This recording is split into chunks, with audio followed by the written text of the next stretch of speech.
வணக்கம். இது தமிழில் 12th சிறப்பு தமிழில் சங்க இலக்கியம் பற்றி இருக்கிற விஷயத்தை பார்க்க போகிறோம். இதில் சங்க இலக்கியம் அப்படிங்கிறதுல கொஞ்சம் டீட்டெயிலாக இருக்கும். இதுவே கிட்டத்தட்ட டிகிரி லெவலில் தான் இருக்குது. ஸோ நம்ம இதை ஃபஸ்ட்டு பார்த்துடலாம். இதில் என்ன கொடுத்துருப்பாங்க அப்படின்னு பார்த்தீங்கன்னா, ஃபஸ்ட்டு சங்க இலக்கியம் அப்படின்னு சொல்லி டைட்டில் ஆரம்பிச்சிருக்கு. ஸோ அதில் என்ன இருக்குது அப்படின்னா, தமிழ் செவியல் தன்மை இருக்கும் தமிழுக்கு. அதுக்கு சான்று என்ன அப்படின்னா சங்க இலக்கியம் அப்படின்னு சொல்லியிருப்பாங்க. அடுத்து என்ன அப்படின்னா, சங்க இலக்கியம்னு சொல்லி நம்ம எதை சொல்கிறோம் அப்படின்னா, பாட்டும் தொகையும். அதாவது 8 தொகை 10 பாட்டு, 10 பாட்டு 8 தொகை சொல்கிறோம்ல, அந்த ரெண்டையும் தான் சங்க இலக்கியம். அதை தான் இங்கே பாக்ஸ் போட்டு காமிச்சிருப்பாங்க. சங்க இலக்கியம் அப்படின்னா 8 தொகை 10 பாட்டு. அதில் நம்ம ஏற்கனவே பார்த்தது 8 தொகை மொத்தத்தில் அகம்புறம் அப்படின்னு. அதே மாதிரி 10 பாட்டில் அகம்புறம் அப்படின்னு மட்டும்தான் பிரிப்பாங்க. இதில் அகத்தில் நான் ஏற்கனவே முன்னாடியே சொன்ன மாதிரி அந்த முந்தைய ஒன்லைனில் சொல்லியிருப்பேன். அகம்புறம்ங்கிறது 1, புறம் 2 இருக்கும்.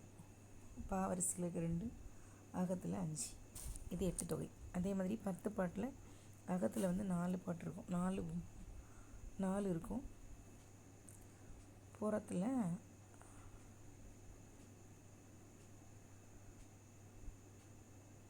6. ஸோ என்ன அப்படின்னா, இதில் ஏதாவது ஷார்ட்கட், இப்போ நமக்கு இப்போ 8 தொகை கூட நம்ம ஞாபகம் வந்துடும், அடிக்கடி ஞாபகம் வைக்கிறதுனால.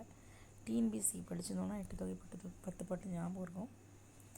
இதில் குறிஞ்சி முல்லை, அதுக்கப்புறம் குறிஞ்சி முல்லை மருதம் நெய்தல் பாலை அப்படின்னு சொல்லுவோம்ல. குறிஞ்சி முல்லை மருதம் நெய்தல் பாலை அப்படின்னு சொல்கிறோமா.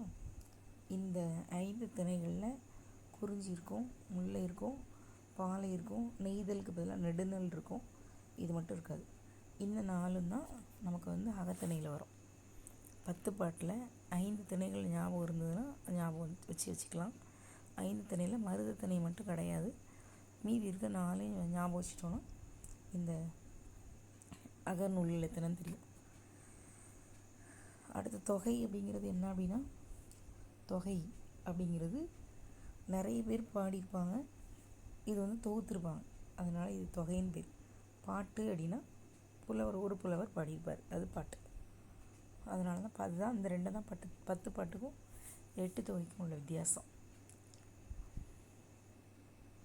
அது இதில் இருக்கும்னு நினைக்கிறேன், நான் சொல்கிறேன். அப்புறம் 10 பாட்டு 8 தொகையை பார்த்தோன்னா, இதை நம்ம என்ன சொல்லுவோம் அப்படின்னா 14 மேற்கணக்கு நூல்கள்னு சொல்லுவோம். 14 மேற்கணக்கு நூல்கள். 14 கீழ்கணக்கு என்ன வரும் அப்படிங்கிறது நமக்கு அடுத்து என்ன செய்வோம் பார்த்துருவோம். இது 14 மேற்கணக்கு. எதெல்லாம் அப்படின்னா 8 தொகையும் 10 பாட்டு. ரைட். அடுத்து இது எல்லாமே என்ன ஆகும் அப்படின்னா, ஏதோ ஒரு எக்ஸாமில் இந்த கொஸ்டின் கேட்டிருந்தாங்க. இந்த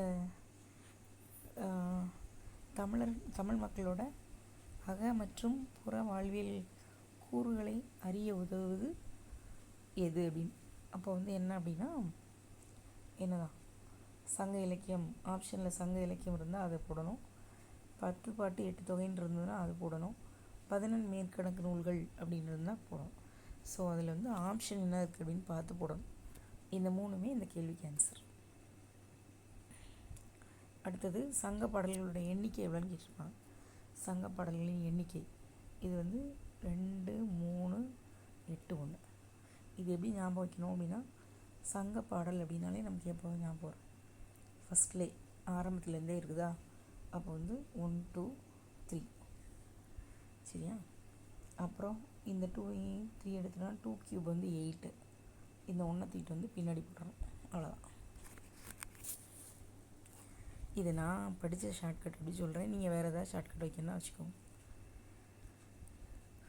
அடுத்து இதில் அகத்திணை பாடல்கள் இருக்குது, புறத்திணை பாடல்கள் இருக்குது.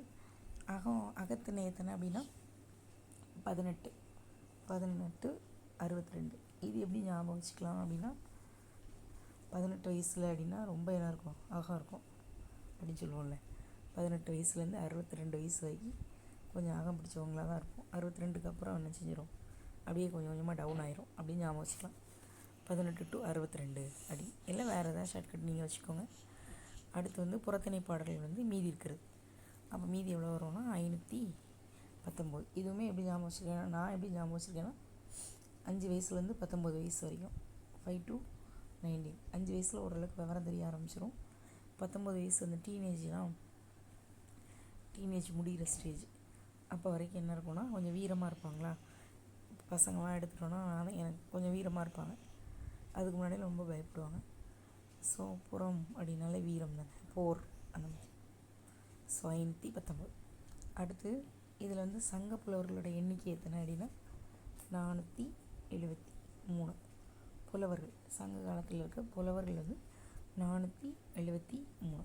இதுவுமே நான் எப்படி ஞாபகம் வச்சுருக்கேன்னா, அங்கே நம்ம 1 2 3 படித்தோமா, அப்போ இந்த 1க்கு பின்னாடி போட்டோம், 2க்கு 8 போட்டோம்ல சங்க பாடல்கள் எண்ணிக்கை. அப்போ 1 2 3க்கு பிறகு மீதி என்ன இருக்கும், 1 2 3க்கு அப்புறம் அடுத்தது என்ன இருக்குன்னா 4 இருக்குமா. 4 ஏற்கனவே 3ல் முடிச்சதுனால 3 இங்கே போட்டு 2 ஆட் பண்ணோன்னா 7, 4 3 ஆட் பண்ணோன்னா 7. எல்லாம் ஷார்ட்கட் ஞாபகம் வைக்க முடியாது, அப்பப்போ படிக்கிறத ஞாபகம் வச்சுக்க வேண்டியதான். 473. 473ல் பெண்பார் புலவர்களின் எண்ணிக்கை வந்து 49. 473 மொத்த புலவர்கள். அதில் பெண்பால் புலவர்கள் வந்து 49. அப்போ ஆண்பாலில் எத்தனை பேர் இருந்திருப்பாங்க, 4 53 73 கரெக்டாக 444 444 444 ப்ளஸ் 49 பேர் இருந்திருப்பாங்க. சாரி 444 1 5 424 பேர் ஆண்பால். அதிலேருந்து கழித்து போட்டுக்க வேண்டியதான் 49 பேர். அதுக்கப்புறம் இதில் வந்து ஒரே ஒரு பாட்டு வச்சு புகழ் பெற்றவங்க இருக்காங்க. அது யார் அப்படின்னா கணியன் பூங்குன்றனார். அது என்ன பாட்டு அப்படின்னா யாதும் ஊரே யாவரும் கேளீர். அடுத்து வந்து இதுலேயும் வந்து நிறைய பாட்டு பாடியிருப்பாங்கள்ல. 473ல் 424 பேர் ஆண்பால் புலவர்கள். இதில் வந்து நிறைய பாட்டு பாடியிருப்பாங்க பாருங்கள்.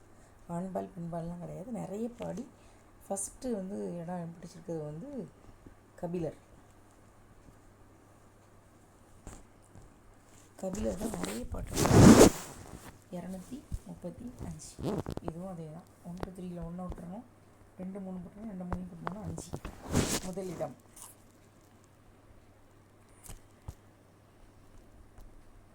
தான். முதலிடம்னா 1, அடுத்த நம்பர் 2, அடுத்த நம்பர் 3, 2 3 போட்டோம்னா 5. முதலிடம்ங்கிறதுனால இதை விட்டுட்டோம். ஸோ இது வந்து கபிலர்.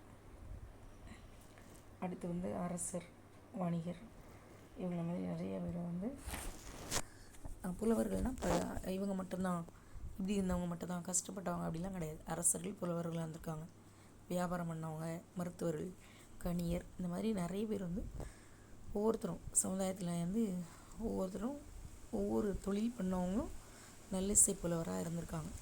அடுத்து வந்து இதில் பார்த்தோன்னா பெண்பார் புலவர்களும் என்ன செஞ்சுருக்காங்க, பெண்பார் புலவர்களும் தனிச்சிறப்பு பெற்றவங்களாக இருந்திருக்காங்க.